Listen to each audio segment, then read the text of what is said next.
Hello, friends, and welcome to the Exams Made Simple. And we are back again with the Hindu Complete Newspaper Analysis for 20th of May 2021.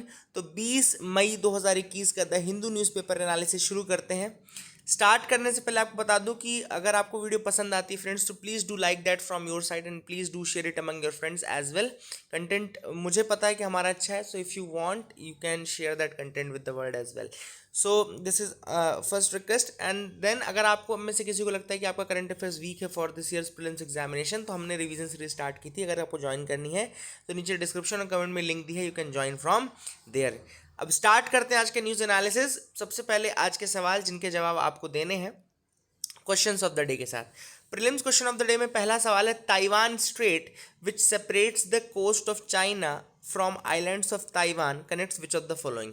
Taiwan strait इनमें से किसको connect करता है? देखो, Taiwan straight news में भी है, तो मैं क्या करूँगा कि मैप भी जो है वो थोड़ा रेलिवेंसी के साथ आपको दिखाता जाऊँगा। जैसे मैप ऑफ द डे में जो हम मैप लेते हैं ना, वो जो भी एरिया न्यूज़ में रहेगा तो उसको hardly it will take 1 to 2-3 minutes. We will show every day, we will show that map also जो कि न्यूज़ में रहेगा, ठीक है ना। So we will try to include that also, तो आपका धीरे धीरे सारा ही लगभग कंप्लीट हो जाएगा। तो ताइवान स्ट्रेट क्वेश्चन है, किसको कनेक्ट करता है? Options are south China sea with the east sea, second is yellow sea and east China sea, third is sea of Japan edge and the east China sea, and D is east China sea and the south China sea. This is question number 1. Question number 2 है, which of the following rovers have been deployed in the Tianwen-1 mission to explore the Mars? इनमें से कौन सा rover गया है Tianwen-1 mission में? Option are Hope rover, Zhurong rover, Viking rover या Jingho rover. तो आपको बताना है कि इनमें से कौन सा रोवर गया है इन द Tianwen-1 मिशन। तो the correct answer for this, बहुत इजी क्वेश्चन है ये, इसका करेक्ट आंसर है B, Zhurong rover. So please make sure you remember this thing. Third question है, Sulawesi caves recently found in news is known for which of the following. ये मैंने आपको news पढ़ाई हुई है। सुलावेसी केव्स न्यूज में आई थी, किस लिए आई थी? Option are, first is active volcanoes के लिए, सेकंड इज सुमात्रन और रेंगुटान के लिए, थर्ड ओल्डेस्ट केव आर्ट के लिए, या डी एंशिएंट रॉक एडिक्ट्स के लिए। Sulawesi caves. So this is question number 3. Please do try to answer these question. Now let me tell you the answer for this question as well. इसका answer होगा सी, oldest cave art के लिए, है ना। अगर आपको याद हो तो ओल्डेस्ट केव आर्ट लगभग I think 45,000 years old Sulawesi caves जो थी वो न्यूज़ में थी। सुलावेसी केव्स कहाँ पे थी, मतलब किस रीजन में थी? तो इंडोनेशियन रीजन में थी। ये भी आपको बता देता हूँ मैं, इंडोनेशियन रीजन में थी। तो याद रखिएगा, Sulawesi caves in the Indonesian region, known for oldest cave art.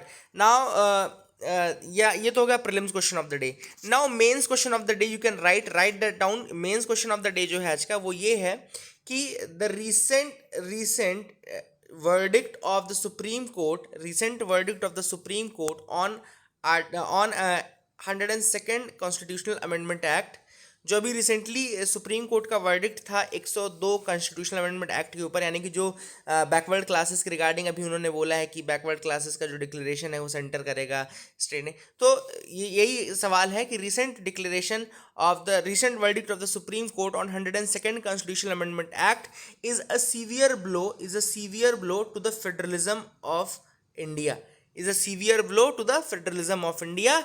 Comment, ठीक है ना, आपको कमेंट करना है on this that the recent verdict of the supreme court on the 102nd constitutional amendment act is a severe blow to the federalism of India, ठीक है ना। तो you have to answer this questions in the comment section में। आप just points दे सकते हैं, just give your points, that will be enough. Now let's come to the news items of the day. कुछ न्यूज़ आइटम्स है जो कि मैंने एक तो न्यूज़ ऑन AIR में मिल गई थी नई न्यूज़, और दूसरी न्यूज़ जो थी वो स्नो लेपर्ड्स के रिगार्डिंग है। तो दोनों मैं आपको बता दूं। पहली जो न्यूज़ है वो है फेक बस्टर ऐप। अब एक फेक बस्टर नाम का ऐप डेवलप किया गया है by the researchers of Indian Institute of Technology Ropar Punjab and Monash University Australia. याद रखिएगा, दो इंस्टीट्यूशन मिले हुए हैं। पहला है Indian Institute of Technology Ropar जो कि पंजाब में है, और दूसरा है मोनाश यूनिवर्सिटी जो कि ऑस्ट्रेलिया में है, ठीक है ना। So now this has been presented to the ministry of education after being developed fake buster. It's a deep fake detection tool. याद रखिएगा, ये डीप फेक डिटेक्शन टूल है। अब सबसे पहला सवाल आपका होना चाहिए कि डीप फेक होता क्या है। तो डीप फेक्स मैंने पहले ही बताया था। डीप फेक क्या होता है कि जो अभी क्या होने लगा है, AI यानी कि आर्टिफिशियल इंटेलिजेंस का यूज करके दो फोटोग्राफ्स को मर्ज करके इस तरीके से बनाया जाता है कि वो आप उसमें डिफ्रेंशिएट नहीं कर सकते आप, मतलब रियल को फेक से डिफ्रेंशिएट नहीं कर सकते, ये कहलाते हैं डीप फेक्स। और जब इसमें पोर्नोग्राफिक एलिमेंट्स ऐड कर दिए जाएं, यानी कि जब इसमें पोर्नोग्राफिक एलिमेंट्स यूज कर दिए जाते हैं तो उसमें बोलते हैं डीप न्यूड्स। याद रखिएगा, this is also important thing, क्योंकि ये मिशेल ओबामा के केस में आया था। मिशेल ओबामा का एक डीप न्यूड बनाया गया था and that was circulated in the media hub also. तो याद रखिएगा, deep fakes and deep nudes. Deep fakes मतलब कि वो फेक फोटो कहीं की भी हो सकती है, कैसी भी हो सकती है। सपोज जैसे आप आपके मतलब आर्नल्ड श्वार्ज़नेगर की बॉडी है और आपका फेस लगा हुआ है, बट वो इस तरीके से उसको मर्ज किया जाएगा, कोलाज किया जाएगा कि you will not be able to differentiate between the real और the fake one. You will realize that कि हाँ यार आपकी, तो ये तो डीप फेक हो गया। But suppose now the pornographic element जब उसमें ऐड कर दिया जाएगा, न्यूडिटी जब उसमें ऐड कर दी जाएगी, तो वो कहलाएगा डीप न्यूड। तो remember that. And now this fake buster is the detection tool, deep fake detection tool which has been developed by the IIT Punjab, Ropar and Monash University Australia. ठीक है ना, तो make sure you remember these things also, very important news item. Second news is regarding the snow leopard. अब न्यूज ये थी actually में कि IUCN का ये कहना है, WWF का ये कहना है कि 70% से ज़्यादा स्नो लेपर्ड का हैबिटेट अभी तक आइडेंटिफाई एक्सप्लोर नहीं किया गया है। News was this, but now this gives me an opportunity to tell you about snow leopards and about the मतलब कि क्या क्या प्रोटेक्शन के लिए चल रहा है इंडिया में। काफ़ी इंपॉर्टेंट है ये, काफ़ी इंपॉर्टेंट चीज़ें मैं आपको बताऊंगा। सबसे पहली चीज़ है कि स्नो लेपर्ड के लिए क्या क्या चल रहा है इंटरनेशनली और नेशनली। सबसे पहली चीज़ कि स्नो लेपर्ड डे जो होता है, इंटरनेशनल स्नो लेपर्ड डे, वो सेलिब्रेट किया जाता है 23 अक्टूबर के दिन। याद रखिएगा, 23 October is the international snow leopard day. First thing, very important. Then इसके बाद याद रखना कि क्यों ये आया है, तो actually there was a Bishkek declaration. याद रखिएगा, बिश्केक डिक्लेरेशन हुआ है, Bishkek declaration was there which was adopted by 12 countries on the conservation of snow leopards. याद रखिएगा, बिश्केक जो आपका डिक्लेरेशन है that was between 12 countries for the protection of the snow leopards. याद रखिएगा, this is very very important thing and इसको याद रखिएगा, बिश्केक डिक्लेरेशन। बिश्केक वैसे अभी रिसेंटली SCO के उसमें भी आया था, बट आपको स्नो लेपर्ड के लिए भी याद रखना है, अगर ऑप्शन में रहे तो याद रखिएगा। और बिश्केक है कहाँ पे, तो किर्गिस्तान की कैपिटल है। याद रखिएगा, किर्गिस्तान की कैपिटल है Bishkek. Bishkek is the capital of Kyrgyzstan. ठीक है ना। फिर इसके अलावा एक और प्रोजेक्ट चल रहा है इंडिया में जिसको बोलते हैं हिमल संरक्षक। हिमल संरक्षक क्या है, तो इसी दिन यानी कि जो 23 अक्टूबर वाला दिन है, उसी दिन गवर्नमेंट ऑफ इंडिया ने लॉन्च किया था कम्युनिटी वॉलंटियर प्रोग्राम। एक कम्युनिटी वॉलंटियर प्रोग्राम लॉन्च किया है जिसको हम बोलते हैं क्या, हिमल संरक्षक। याद रखिएगा, Himal Sanrakshak is a community protection program for the snow leopards. And इसके अलावा और चीज़ चल रही है इंडिया में प्रोजेक्ट स्नो लेपर्ड भी चल रहा है। India is conserving the snow leopards and its habitat through project snow leopard as well. And India is also a party, India is also a party to the global snow leopard and ecosystem protection program since 2013। तो एक globally एक programme चल रहा है जिसका नाम है global snow leopard and ecosystem protection program, जो कि 2013 से चल रहा है और इंडिया उसका भी एक मेंबर है। ठीक है ना। और प्रोजेक्ट स्नो लेपर्ड तो ऑब्वियस सी बात है। अब प्रोजेक्ट स्नो लेपर्ड जो है इंडिया में 2009 से चल रहा है, ये भी आपको बता दूं कि प्रोजेक्ट स्नो लेपर्ड जो है वो 2009 से चल रहा है and India is conserving the snow leopards through that programme.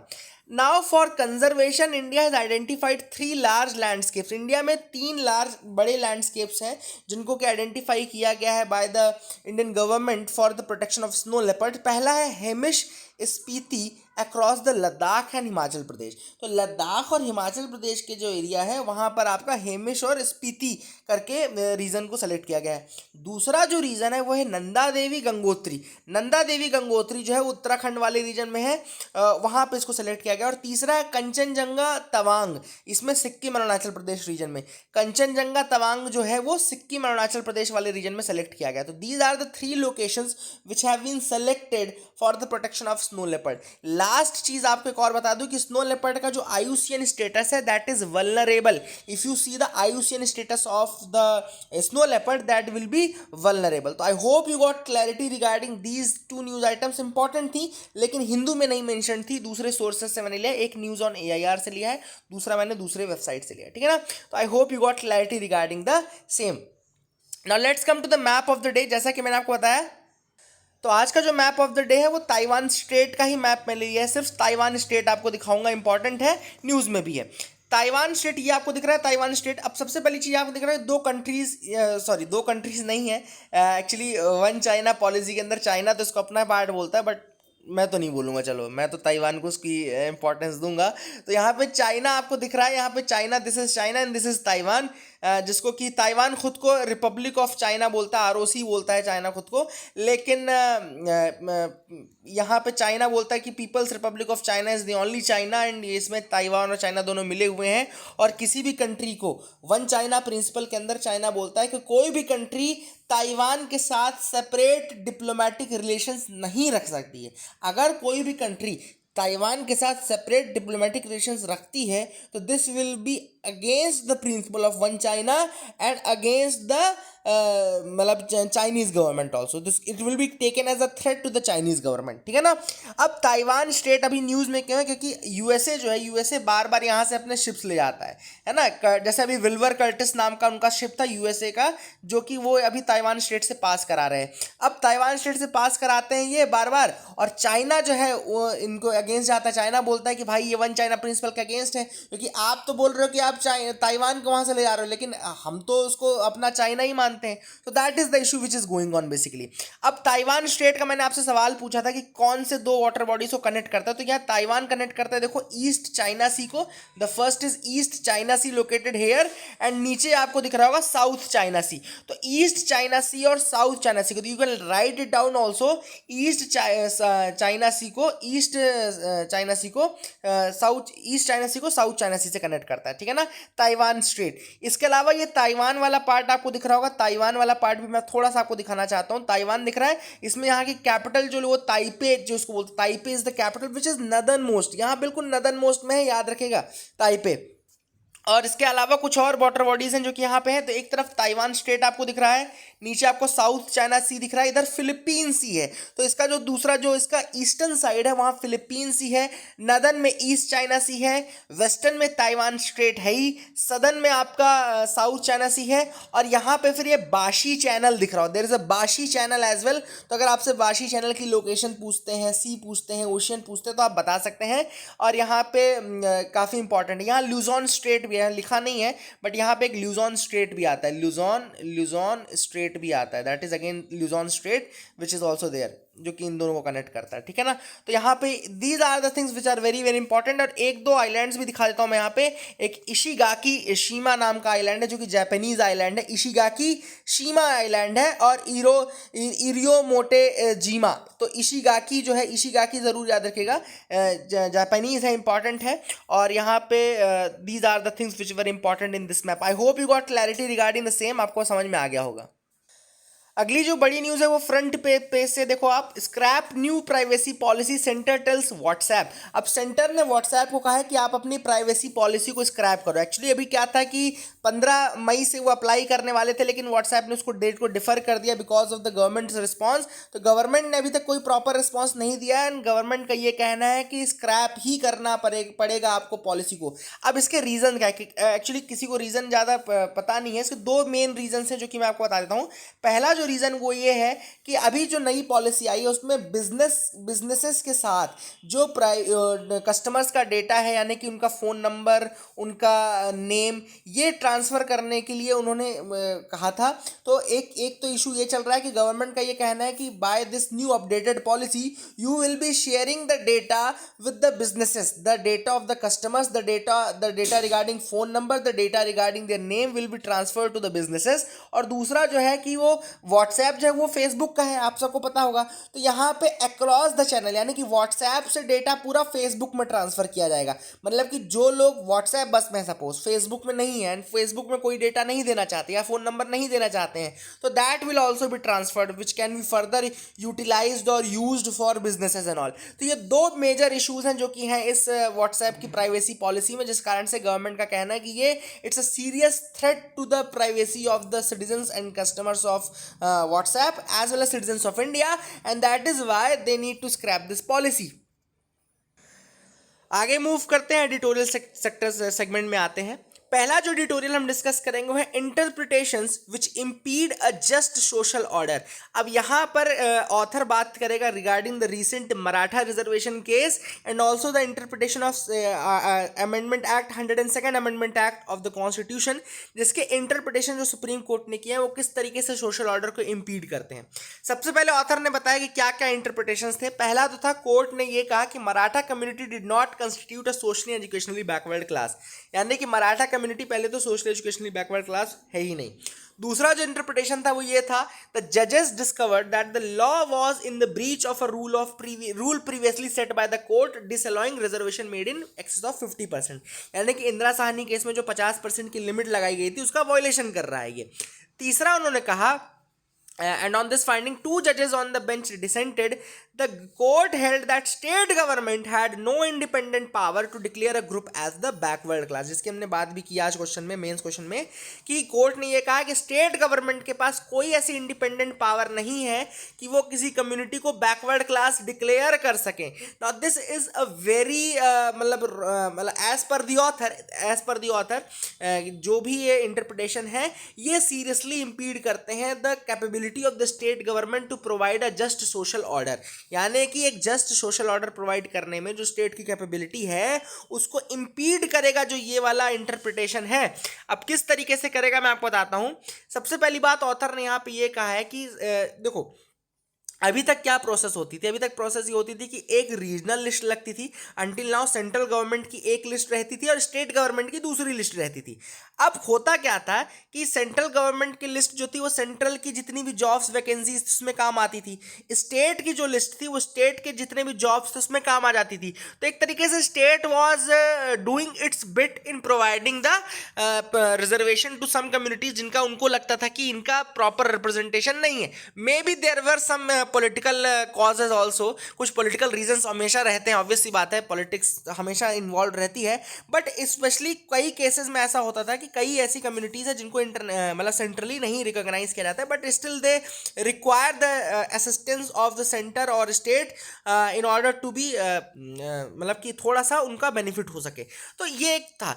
अभी एक और ऑथर ने दूसरी चीज बोली कि state of Kerala versus N M Thomas case था 1975 का, state of Kerala versus the N M Thomas case, जिसमें कि उन्होंने ये कहा कि the court held that program of reservation was inherent in the constitution's basic guarantee of equal treatment, यानी कि कॉन्स्टिट्यूशन में इनहेरेंटली ही रिजर्वेशन के लिए कहा गया है, reservation was inherent in the constitution's basic guarantee of equal treatment and that affirmative action by the state was compelled by an objective of attaining substantive equality, यानी कि इक्वालिटी के लिए अफर्मेटिव एक्शंस, यानी कि जो ये रिजर्वेशन वाली ये है प्रोसेस है वो करनी जरूरी है, ठीक है ना।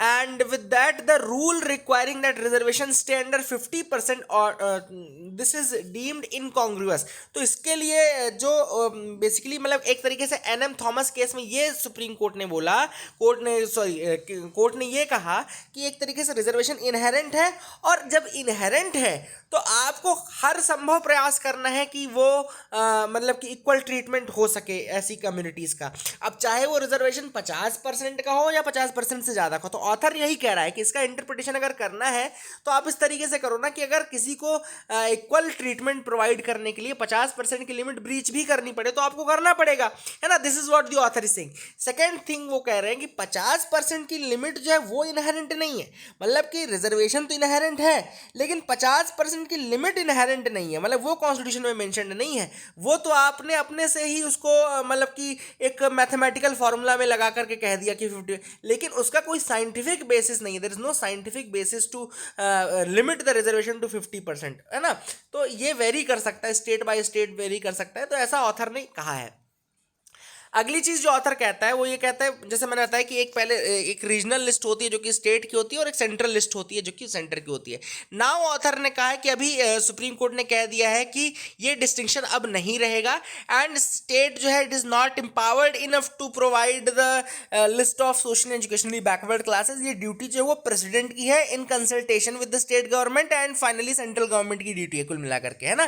तो ये प्रेसिडेंट की ड्यूटी है in consultation with the state government and central government both, ठीक है ना। So that is the thing, लेकिन ये सेंट्रली आएगी ऐसा उन्होंने कहा है। अब देखो इससे होगा क्या, इससे ऑथर ने ये कहा है कि ये फेडरलिज्म को एक तरीके से इम्पैक्ट करता है। क्यों?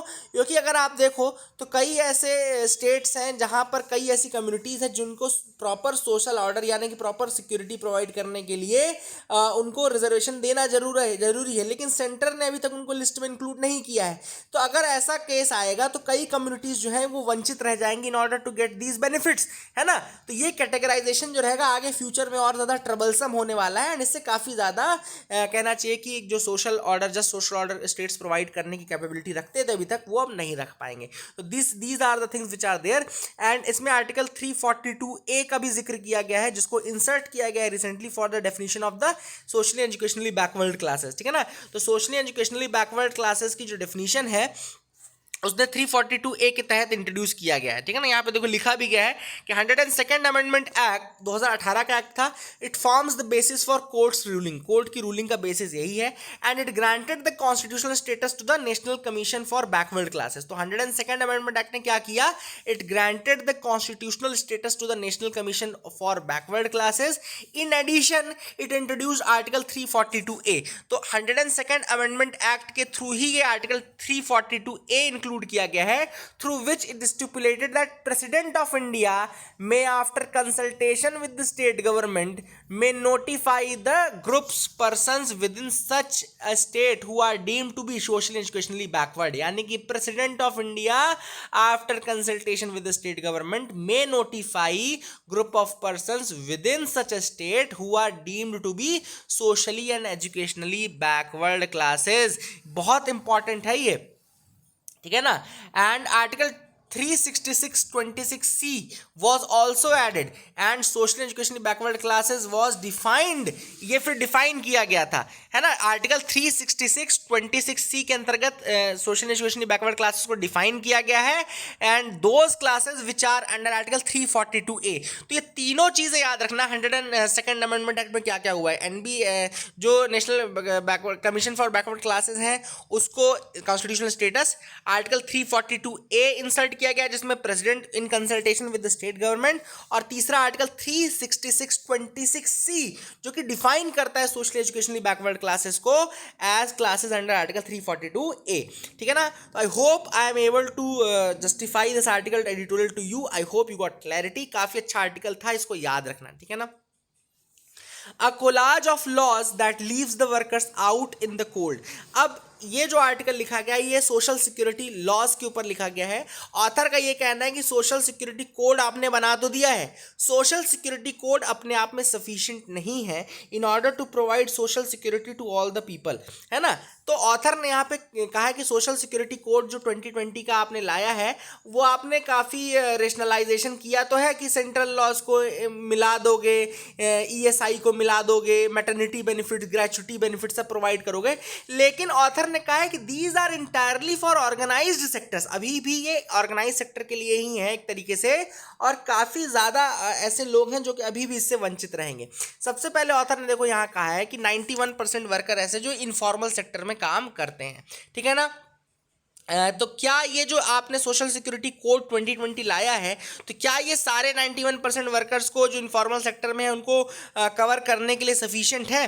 तो ऑथर ने सबसे पहली चीज़ तो ये बोली है कि सबसे पहली चीज़ तो ये कि इसमें जो है रजिस्ट्रेशन की ज़रूरत पड़ती है। रजिस्ट्रेशन की ज़रूरत जब भी पड़ेगी तो वो चीज़ बेनिफिशियल नहीं हो सकती। ऑथर ने कहा है कि जैसे ही रजिस्ट्रेशन आता है तो कई सारे लोग ऐसे हैं जो रजिस्टर नहीं कर पाते, क्योंकि रजिस्ट्रेशन जैसे ही होता है तो सोशल सिक्योरिटी अवेल करने के लिए आपको पहले रजिस्टर करना है। रजिस्टर करने के लिए 2-3 अजम्पशंस ये हैं कि पहली चीज़ तो आपको उसके बारे में अवेयरनेस हो, दूसरा आपको पता हो कि रजिस्ट्रेशन कहाँ से करना है, तीसरा आपके पास डिज़ायर्ड इंफ्रास्ट्रक्चर हो, यानी कि आइदर आपके पास अवेलेबिलिटी हो ऑफ अ कंप्यूटर, अवेलेबिलिटी हो of a internet cafe, availability of a smartphone and availability हो ऑफ अ टेक्निकल नॉलेज, है ना। ये सारी चीज़ें तभी आपको पता रहेगा कि हाँ you are 100% sure that you are registered. But अभी भी कई लोग ऐसे हैं जिनके पास ये सारी चीज़ें नहीं है, and people still find it difficult to register. जैसे कि कोविन पोर्टल में हमने देखा कि लोगों को वैक्सीनेशन के लिए जब रजिस्टर करना पड़ रहा है 18 to 45, तो लोग रजिस्टर ही नहीं कर पा रहे हैं। People are not able to register, people are not able to book the slots, and जो स्लॉट बुक भी कर पा रहे हैं they are from the higher strata, they are not from the lower strata, ठीक है ना। तो सिंपल सी बात यह है कि जैसे ही रजिस्ट्रेशन की बात आपने डाली तो कई लोग तो वहां से ही वंचित हो जाएंगे। दूसरी चीज ऑथर ने जो बोली है वो ये बोली कि अभी क्या है कि इन सारे जो लॉज हैं, ये सारे लॉज हैं, इसके पहले एक 2008 में भी लॉ आया था, है ना, अनऑर्गेनाइज सेक्टर के लिए, उसमें भी रजिस्ट्रेशन चाहिए था, पर फिर भी 13 साल बीत गए, आज भी ऐसे अनएम्बिगुअस प्रोविजंस हैं, अनएम्बिगुअस ऐसी कंडीशंस हैं जिनके कारण लोग उसका बेनिफिट नहीं उठा पा रहे हैं। तो वही ऑथर ने यहाँ पे कहा है क्लियर कट बात कि जब 13 सालों में लोग नहीं उठा पा रहे बेनिफिट, तो आप कैसे एक्सपेक्ट करते हो कि नया लॉ जिसमें फिर से नए तरीके से रजिस्ट्रेशन करना है, लोग कैसे उसका बेनिफिट उठा पाएंगे। दूसरी चीज ऑथर ने मतलब बेनिफिट बाय बेनिफिट बताया कि मैटरनिटी बेनिफिट की अगर हम बात करें तो सोशल सिक्योरिटी कोड में जो मैटरनिटी बेनिफिट है it has not been made universal, उसको यूनिवर्सल नहीं किया गया। कैसे? क्योंकि मैटरनिटी बेनिफिट जो लिखा है वो लिखा है presently applicable for establishments employing 10 workers और मोर, मतलब एस्टैब्लिशमेंट्स एम्प्लॉइंग 10 वर्कर्स और मोर, और जो एस्टैब्लिशमेंट की डेफिनेशन लिखी गई है कोड में उसमें कहीं पे भी अनऑर्गेनाइज्ड सेक्टर नहीं इंक्लूड किया गया है। So that is the meaning कि यहाँ इसमें अनऑर्गेनाइज सेक्टर के लिए नहीं रहेगा। दूसरी चीज उन्होंने कहा कि अनऑर्गेनाइज सेक्टर में जितनी भी वुमेन है वो इससे बाहर रह जाएंगी।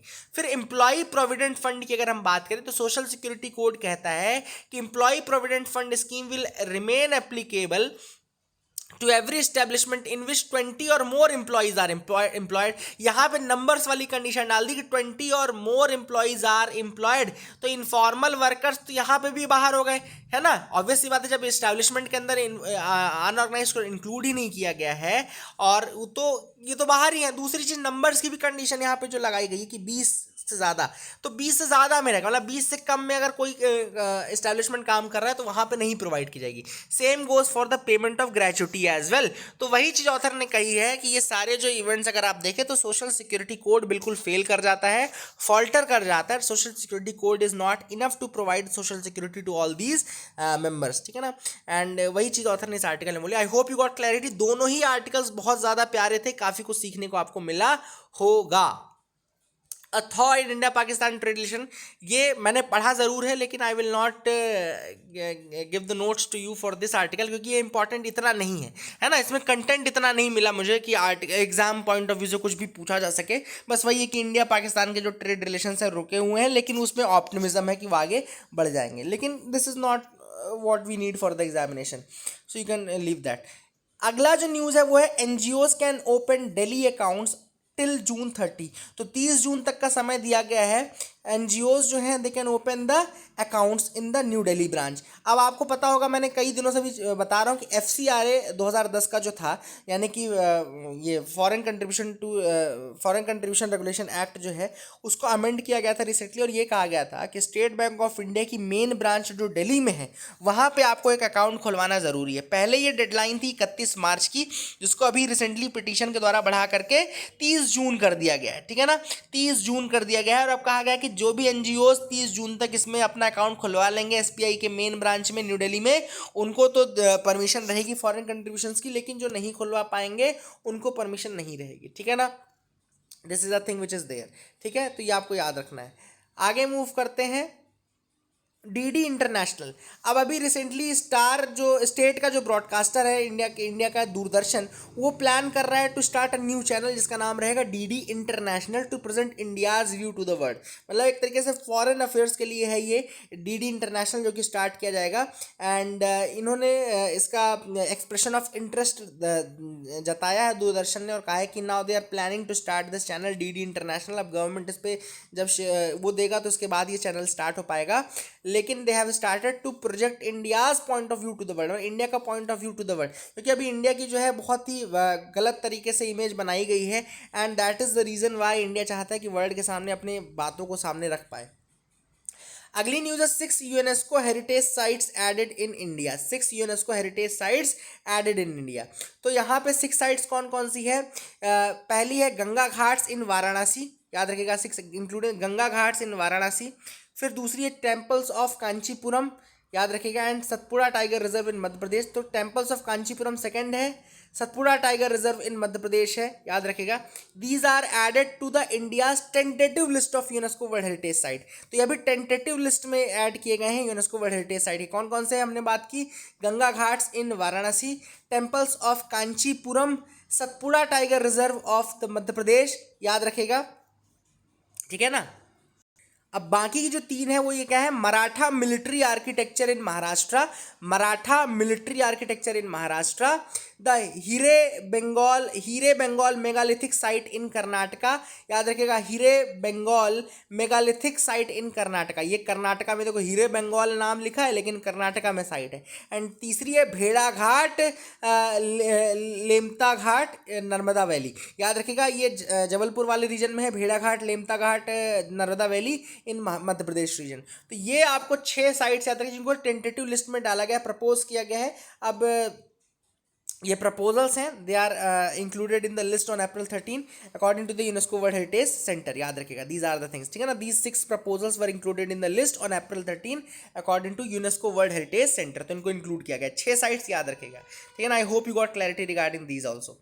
आगे मूव करते हैं। Centre raises subsidy on DAP fertilisers, no hike for farmers. अब क्या हुआ एक्चुअली इंटरनेशनली अगर आप देखें, ग्लोबली देखो तो फॉस्फोरिक एसिड और अमोनिया का रेट बहुत ज़्यादा बढ़ गया, 60 से 70% बढ़ गए। अब ऐसा होता है कि अगर गवर्नमेंट सब्सिडी नहीं बढ़ाता तो इसका रेट फार्मर्स को बहुत ज़्यादा बढ़ जाता, प्राइस बढ़ जाता।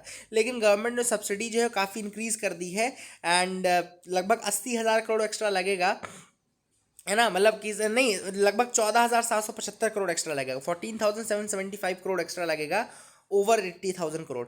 तो ये एक्स्ट्रा लगेगा जिससे कि जो डीएपी फर्टिलाइजर्स है उनके प्राइस जो है फार्मर्स के लिए सेम रहेंगे। Rajasthan government declares mucormycosis as epidemic, याद रखिएगा, Rajasthan government is the first state in the country which has declared mucormycosis as an epidemic, याद रखिएगा, एपिडेमिक बनाया है and notifiable disease, epidemic and a notifiable disease, and it will be mandatory for the health facilities to report every case of the disease in the state. तो याद रखिएगा कि ये epidemic के रूप में इसको डिक्लेयर किया है एंड नोटिफाइबल डिसीज बनाया है। नोटिफाइबल डिसीज का मतलब कि एक भी अगर व्यक्ति को होता है तो इसको नोटिफाई करना पड़ेगा डॉक्टर्स को तुरंत, गवर्नमेंट को, स्टेट गवर्नमेंट को, ठीक है ना। आगे मूव करते हैं। Putin ji hails ties at launch of work on the nuclear plants in China. अब रशिया और चाइना जो है साथ में काम कर रहे हैं for developing a new nuclear power plant in China. Actually में 2007 में स्टार्ट किया था रशिया ने एक तियानवेन न्यूक्लियर पावर प्लांट 2007 में। एंड एक जूडाबाओ, याद रखिएगा, जूदाबाओ या नाम का दूसरा भी स्टेशन है, जूदाबाओ स्टेशन भी न्यूक्लियर पावर स्टेशन जो है, जो कि चाइना का स्टेशन है जिसको कि रशिया की मदद से स्टार्ट किया जा रहा है। तो ये दोनों याद रखेगा, तियानवेन और जूदाबाओ। तो these are the things which are important. China protest US navy passage via the Taiwan strait, ये मैंने आज आपको बता दिया है कि यूएस ने कहा है कि they are committed to the open Indo Pacific, therefore वो तो भैया जाएंगे। और यहाँ चाइना ने बोला है कि आप ये कर्टिस विल्बर नाम का जो यूएसएस कर्टिस विल्बर गया है, तो उन्होंने बोला कि ये आप प्रोवोक कर रहे हैं, दिस इज वेरी प्रोवोकिंग, ठीक है ना। अगली न्यूज़ है, finance minister grants infrastructure status for convention centres. तो जो कन्वेंशन सेंटर्स होते हैं ना, जो बड़े बड़े स्टेडियम्स होते हैं, एग्जीबिशन सेंटर्स होते हैं, तो एग्जीबिशन कम कन्वेंशन सेंटर्स को इंफ्रास्ट्रक्चर सब सेक्टर्स की लिस्ट में डाल दिया गया है। फाइनेंस मिनिस्ट्री ने इसके लिए ग्रीन सिग्नल दे दिया है, इंफ्रास्ट्रक्चर स्टेटस दे दिया है किसको? एग्जीबिशन कम कन्वेंशन सेंटर्स को। अब एग्जीबिशन कम कन्वेंशन सेंटर्स को इंफ्रास्ट्रक्चर स्टेटस देने का मतलब क्या है, क्या बेनिफिट है? बेनिफिट ये है कि अगर आपको इंफ्रास्ट्रक्चर कम ये एग्जीबिशन सेंटर बनाना है तो आपको जो लोन है वो इजीली अवेलेबल हो जाएगा। तो इसको लोन और इन सब चीज़ों की इंफ्रास्ट्रक्चर टैक्स से बेनिफिट होता है, लेकिन इसमें टैक्स बेनिफिट नहीं होते, याद रखिएगा, टैक्स बेनिफिट नहीं होते, लेकिन ये हेल्प मिलती है for financing from the banks की फाइनेंसिंग से मदद मिलती है, लेकिन टैक्स बेनिफिट नहीं मिलती, ये याद रखिएगा इंफ्रास्ट्रक्चर स्टेटस में। तो that is it for the day. I hope you like the video, please do like and subscribe, keep loving us, keep sharing us, thank you and have a nice day.